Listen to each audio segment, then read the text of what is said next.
नमस्कार। बीएड प्रथम वर्ष इस्तेमाल हिंदी भाषा शिक्षण प्रतियोगिता, जिसके अंतर्गत की आज हम लोग क्रिया के बारे में अध्ययन करेंगे। हमारे आज का टॉपिक है क्रिया। क्रिया क्या है? जिन शब्दों से किसी कार्य का करना या होना जान पड़ता है वे शब्द क्रिया के अंतर्गत आते हैं। अब जो क्रिया है उसकी परिभाषा को हम लोग देखते हैं। तो जिन शब्दों से किसी कार्य के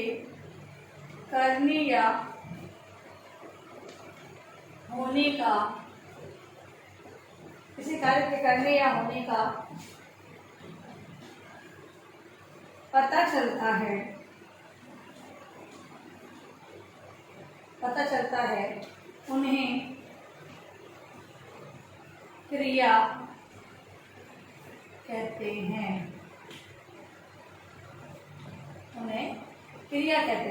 अब क्रिया है प्रत्येक कार्य की दो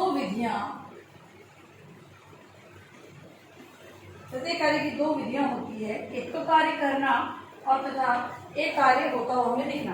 तो जैसे पहला है काम का करना। तो अध्यापक पढ़ा रहे हैं, किसी कार्य का करने का हमें बोध हो रहा है। इसके अलावा पिताजी अखबार पढ़ रहे हैं।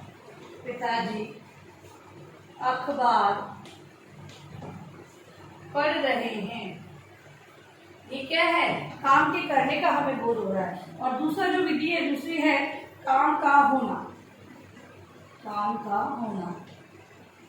काम के होने के अंतर्गत भी जैसे वर्षा हो रही है, ये किसी कार्य के होने का बोध हो रहा है। यहाँ पे करने का और यहाँ पर होने का बोध हो रहा है। फिर है नदी बह रही है। तो ये दो प्रकार से विधियां होती है। ठीक है। अब है क्रिया के प्रकार की बात करेंगे। प्रकार या भेद। क्रिया के प्रकार या भेद। तो क्रिया दो प्रकार की होती है। पहली है अकर्मक और दूसरा जो भेद है वो है सकर्मक। अकर्मक और सकर्मक दो प्रकार की होती है। अब है अकर्मक। क्रिया का वह रूप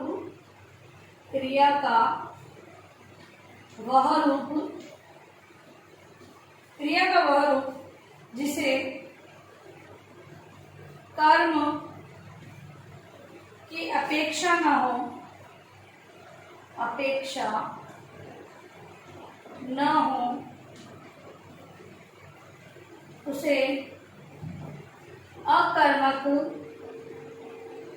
उसे अकर्मक क्रिया कहते हैं। जैसे बालक दौड़ रहा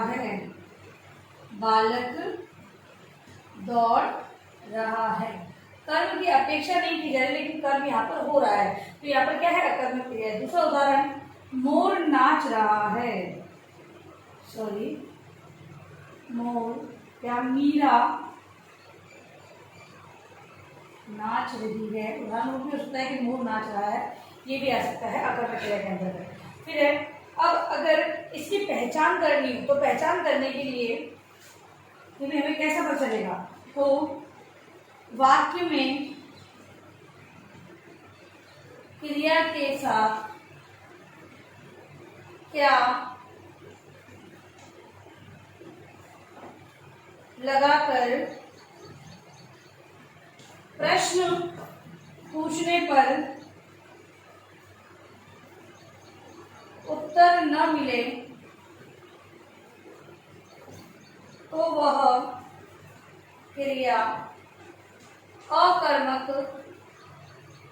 होती है। और यहाँ पे नाचना क्या है? नाच रही है। ठीक है। अब यहाँ पर अगर उत्तर नहीं मिल रहा है तो यहाँ पर अकर्मक क्रिया का रूप हुआ। अब है सकर्मक क्रिया। दूसरा रूप है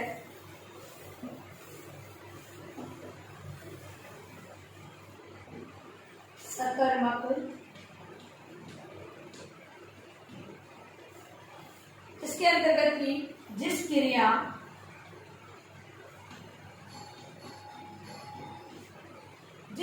का प्रभाव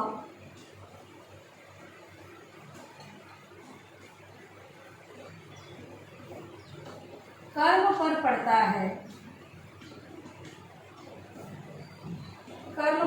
है, उसे सकर्मक क्रिया कहते हैं। उसे सकर्मक क्रिया कहते हैं। जैसे राहुल खाना खा रहा है, खाना खा रहा है। दूसरा उदाहरण, मीरा पुस्तक पढ़ती है।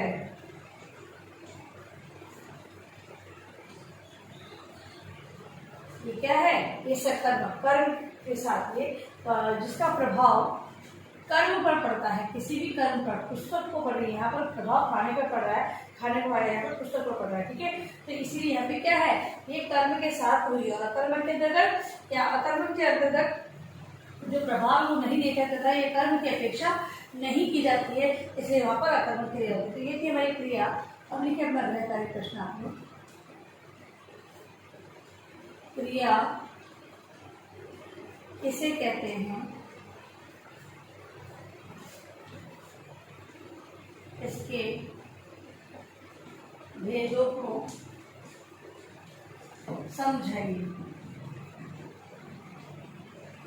ठीक है। परिभाषा लिखते हुए आपको इसके भेदों के बारे में लिखना है। और अंत में इस महामारी के दौर में कम समय में आवश्यक कार्य होने पर बाहर निकले और बाहर जाते हैं 3 बातों को विशेष ध्यान रखें। मास्क लगाए, सोशल डिस्टेंस बनाए और हाथों को बार बार सैनिटाइज करते हैं। सोशल ध्यान